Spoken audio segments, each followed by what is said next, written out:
En tant que journaliste, j'ai un devoir de réserve et vous n'entendez pas mes opinions à l'antenne. Mais cette fois, les événements font que, pour une fois, je me permets de faire un édito et de pousser un coup de gueule. Pourquoi la vérité sur le missile tiré sur l'hôpital à Gaza a tant de mal à éclater au grand jour? L'armée israélienne a fourni les cartes avec les images et les enregistrements du tracé du missile. Les images de vidéosurveillance du kibbutz de Netiv Hassara qui se trouve juste à côté de la bande de Gaza, de l'autre côté de la barrière, montre clairement le missile qui part de la bande de Gaza et qui retombe chez eux. On a l'enregistrement téléphonique d'une conversation entre deux personnes du Hamas qui se disent entre eux que les éclats d'obus retrouvés sur place ne sont pas ceux d'un missile israélien, mais bien d'un missile local et qu'il a été tiré depuis le cimetière qui se trouve derrière l'hôpital. Même la chaîne Al Jazeera, qui n'est pourtant pas soupçonnable d'être pro-israélienne un seul instant, admet que le tir ne venait pas d'Israël. Et depuis hier, Joe Biden, le Pentagone et les renseignements européens ont aussi confirmé qu'Israël n'avait pas lancé de missiles sur l'hôpital de Gaza.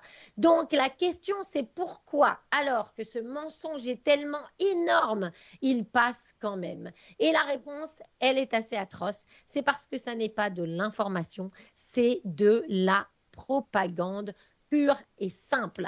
Et ça vient directement de l'État qui finance le Hamas, spécialisé dans la propagande, c'est-à-dire l'Iran. L'Iran qui a mis en œuvre tous ses réseaux depuis mardi soir pour relayer une théorie du complot sioniste, pour parler de génocide, de régime tueur d'enfants, de crimes contre l'humanité.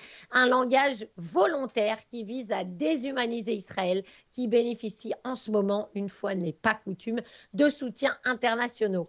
C'est pas moi qui le dis, c'est le chancelier Scholz qui l'a dit lors de sa visite de soutien en Israël. Le Hamas, c'est les nouveaux nazis et la propagande, je ne vous apprends pas que c'est ce que faisait déjà Hitler qui avait bien compris à l'époque la force que ça pouvait avoir.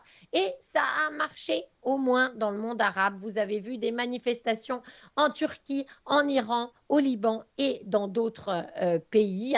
Mais pourquoi est-ce qu'on attend de gens qui sont des terroristes sanguinaires, capables de tuer, de décapiter, de violer, de prendre des otages? Pourquoi on attend qu'ils disent la vérité? Pourquoi on fait confiance à leurs paroles?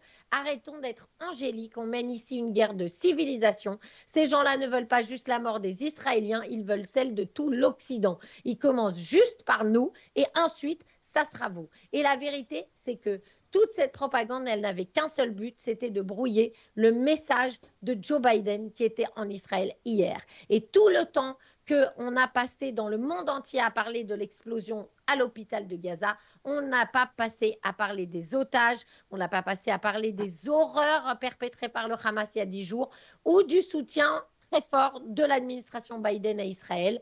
Le président américain en Israël en temps de guerre, ça ne s'était jamais vu. Vous pouvez vérifier dans l'histoire entière de ce pays. Et son discours a été plein d'émotions, d'empathie et en maintenant le cap politique qui est le sien. Cette guerre, elle est loin d'être terminée.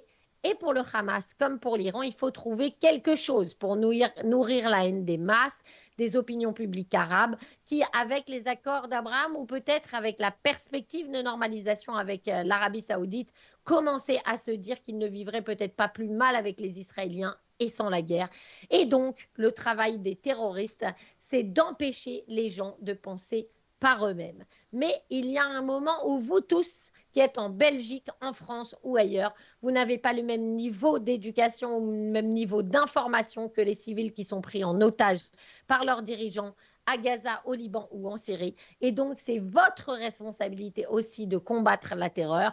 L'Occident n'a pas d'autre choix que de soutenir Israël dans ce combat. Même si vous n'êtes pas pour Israël, vous êtes obligé d'être contre le terrorisme.